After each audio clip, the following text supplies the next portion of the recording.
Voici le Truma CP+, donc c'est lui qui pilote la régulation du chauffage, de l'eau et de la ventilation.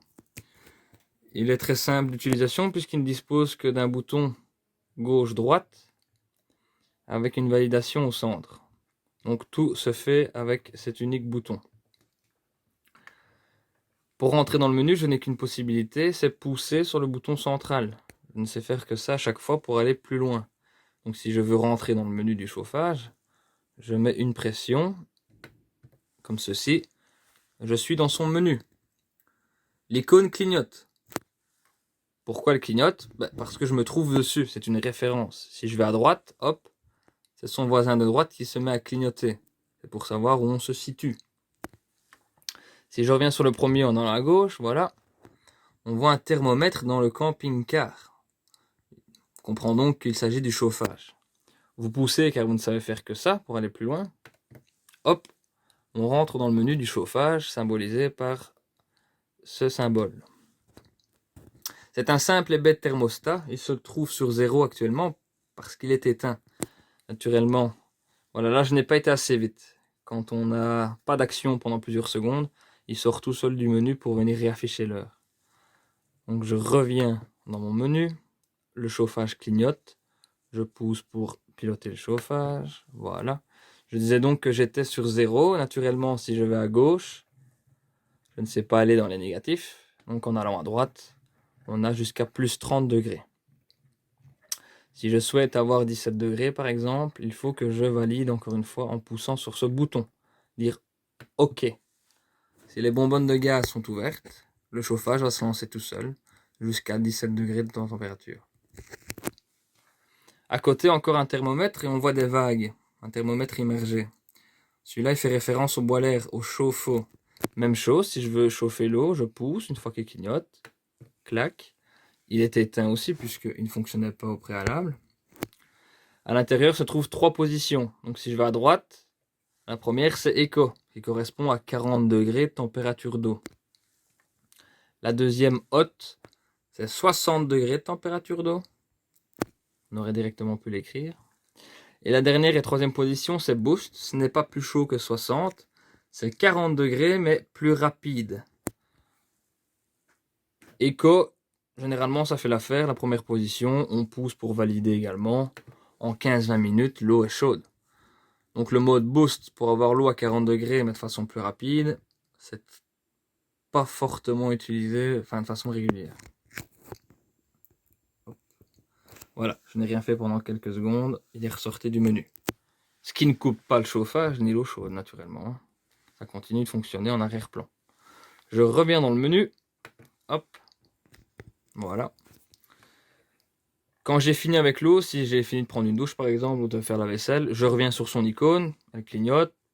Hop, je pousse, je suis sur 40 degrés. C'est normal. Je vais à gauche chercher le 0. Et je valide pour tout éteindre. Tout à droite, la ventilation. Elle a 2 rôles. 2 rôles logiques. Quand on rentre à une température souhaitée, comme j'ai fait tout à l'heure avec 17 degrés, l'air chaud est pulsé dans le véhicule via différentes trappes. Et vous savez accélérer cette vitesse de pulsation, de pulsion de l'air, pardon. Donc comme j'ai rentré 17, ma ventilation se met par défaut au minimum. Ça veut dire que si je rentre maintenant dans la ventilation, elle clignote, je pousse, hop. Eco signifie minimum avec une petite ailette noircie là-haut. Si je tourne à droite, j'ai height qui est la deuxième vitesse. Première, deuxième vitesse. Vous n'allez pas chauffer plus fort, vous allez chauffer plus vite. Son deuxième rôle, qui est logique, c'est que si on est en été, par exemple, il fait bon, on n'a nul besoin de chauffage, on se rend, hop là, il est sorti, on se rend sur le chauffage, voilà, il clignote, je pousse, il est sur 17, moi je le veux éteint, je vais aller chercher off, je dis OK pour off, voilà, plus de chauffage, je me rends sur la ventilation où j'étais tout à l'heure, ça clignote, c'est que je suis dessus, je pousse, je n'ai plus écho, qui signifiait première vitesse, j'ai off.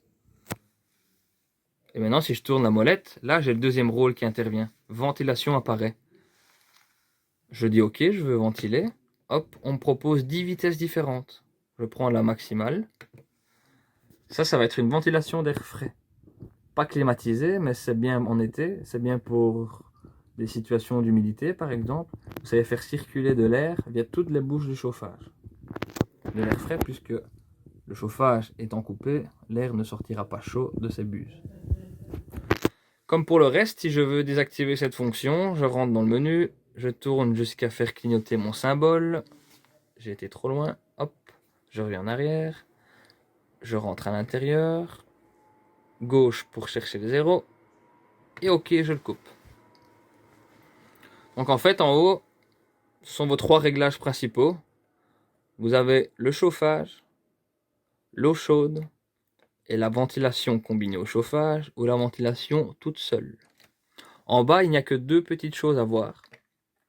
Je dis 2 car la petite clé là-bas au fond, ce n'est pas pour nous, c'est pour l'atelier. Donc 2 petites choses à voir qui sont secondaires, un peu moins importantes, mais tout de même utiles. En bas à gauche, c'est un timer. Donc si je dis OK, je pousse pour aller voir plus loin. Il me propose une heure de départ, start. Vous mettez par exemple 9h au matin. Alors là, il vous propose une heure de fin. On va mettre 10 heures pour faire une heure d'intervalle. Le symbole du chauffage apparaît. Vous n'êtes pas obligé d'en prendre, vous pouvez appuyer sur off, il va vous proposer de l'eau si vous ne souhaitez que de l'eau. Ici pour l'exemple, on va tout prendre. Donc je vais mettre une fois de plus 17 degrés. Le symbole de l'eau apparaît, éco, 40 degrés c'est nécessaire. C'est largement suffisant pour se laver. Je dis OK. Là, comme tout à l'heure, c'est ma ventilation qui est combinée au chauffage, donc je mets en vitesse plus rapide. Je pousse car une fois de plus, je ne sais faire que cela. Clac. On. En fait, il me demande de valider, de dire oui, ce que j'ai rentré est correct, je suis d'accord avec ce que je viens de faire. Oui. Je pousse, comme d'habitude. Voilà, vous pouvez dormir, partir. Tant que le tableau de commande principal de la cellule est sur on, vous pouvez dormir, partir. Le chauffage va se lancer à 9h ou à 8h, je ne sais plus les heures que j'avais rentrées. Bref, il y avait une heure d'intervalle. Donc pendant cet intervalle, le chauffage, l'eau et la ventilation vont s'activer et se couper tout seul. Naturellement, là je l'ai activé. Si je ne le désactive pas, tous les jours, aux heures que j'ai rentrées, que j'ai programmées, tout va se lancer et s'arrêter tout seul. Donc si je ne veux pas le lendemain que ça se reproduise, je suis obligé de revenir faire clignoter le timer, rentrer dans le menu en poussant comme pour le reste.